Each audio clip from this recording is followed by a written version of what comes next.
Bienvenue à toi dans ce nouvel épisode du podcast Origine.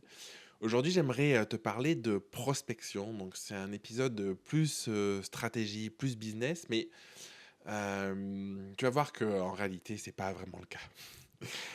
Euh, je trouve qu'il y a un vrai fantasme. Moi, je l'ai eu pendant des années, des années, des années, de trouver un peu la méthode miracle, la méthode magique qui va te permettre de tout changer, de rendre les choses simples, fluides, limpides, et qui va faire que tu n'auras plus de problème pour trouver des clients.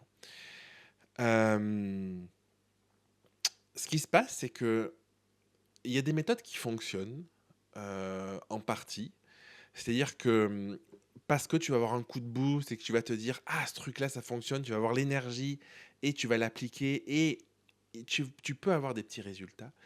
Mais ce que je remarque, c'est que sur le long terme, souvent ça bloque parce qu'en fait, ce qui se passe, c'est que les méthodes, euh, et notamment la prospection, c'est quelque chose qui va ne faire que révéler tes insécurités, tes blessures, tes blocages.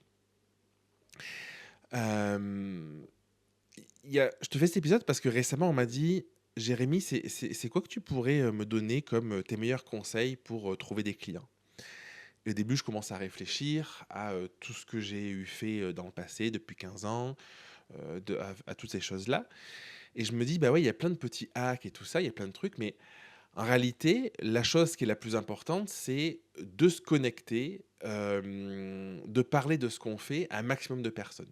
La logique de la communication, la logique de la prospection, c'est pouvoir toucher un maximum de personnes avec ce qu'on a envie de proposer. Donc, c'est l'idée déjà de base d'arrêter de se cacher derrière son écran, d'arrêter de se cacher derrière, voilà, derrière son téléphone ou quoi, et de sortir, partager ce qu'on fait.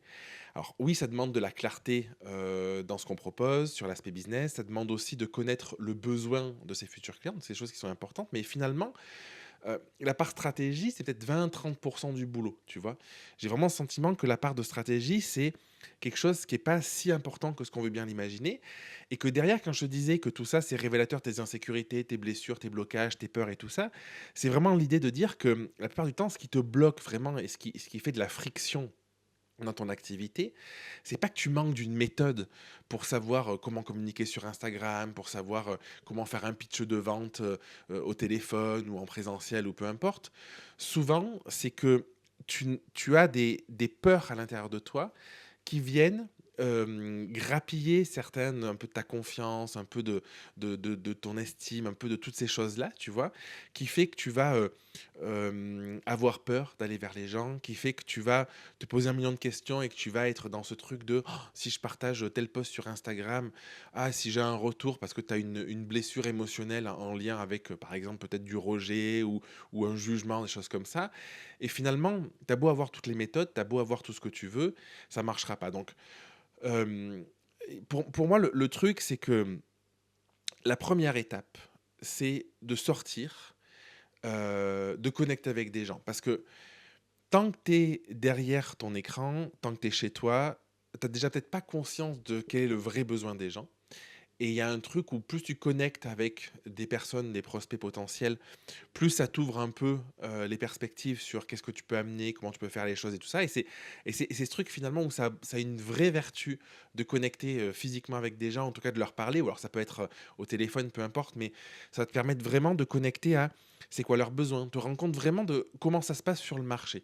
Et pour moi, ça c'est un vrai bon moyen de commencer sa prospection, d'être connecté au marché et de pas être que dans sa tête. Parce que j'ai un ami, Nicolas, qui a toujours dit, en fait, dans sa tête, on peut imaginer euh, plein de situations qui ont peut-être la taille de la France, tu vois, si on doit le schématiser de manière en termes de volume, alors qu'en fait, la vie, elle peut t'offrir l'univers entier.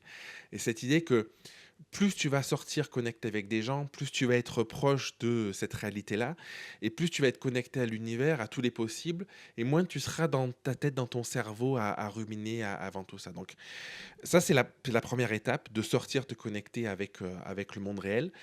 Et ensuite de voir ce que tu as fait, ce que ça fait, pardon, et au fur et à mesure, du coup, d'aller dépasser tes peurs, d'aller dépasser tes blessures, de les comprendre, de voir que, ah ben, en fait, ouais, OK, le téléphone, c'est efficace, mais en fait, je suis pas à l'aise au téléphone. Pourquoi t'es pas à l'aise? De quoi t'as peur? T'as peur peut-être de pas savoir dire quelque chose à ton prospect et ou que ce soit mal perçu, ou t'as peur qu'ils sentent ton stress et quand tu penses que les gens vont sentir une émotion de toi, ils vont te juger, ou tu peur de pas être à la hauteur finalement parce que la personne elle t'impressionne. Il y a plein de trucs et l'enjeu, c'est justement de te connecter au monde réel, de comprendre qu'est-ce qui te, déclenche derrière, d'aller en trouver l'origine pour ne plus être guidé par ça. Et pour moi, c'est la chose la plus puissante.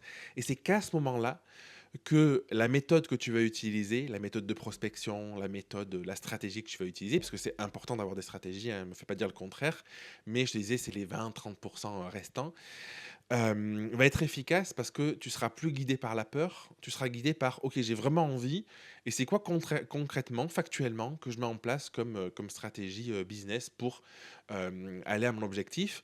Et c'est une stratégie qui va pas être guidée par le fantasme de, «Ah, ce serait génial comme ci ou comme ça». Va écouter mon épisode sur les fantasmes.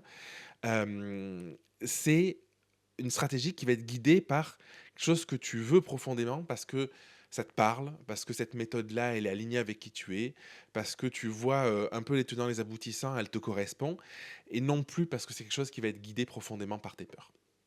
Voilà ce que je voulais te partager dans cet épisode. Euh, Peut-être pour conclure, je te dirais que pour arriver à faire tout ça, et pour le répéter encore une fois, parce que ça me paraît vraiment important de le répéter, la première chose que tu as à faire, c'est va te confronter au monde réel. Et quand tu reviens, note, ou au moment où tu le fais, peu importe, note vraiment qu'est-ce que ça t'a procuré comme émotion, comme sensation, à quoi ça fait écho, quelle est ton origine, et ensuite d'aller voir comment tu peux régler ça. Et si tu as envie qu'on le fasse ensemble, n'hésite pas à regarder dans la description ce que je propose.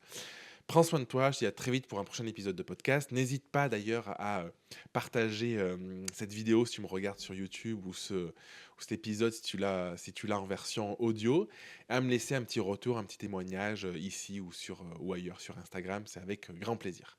À bientôt.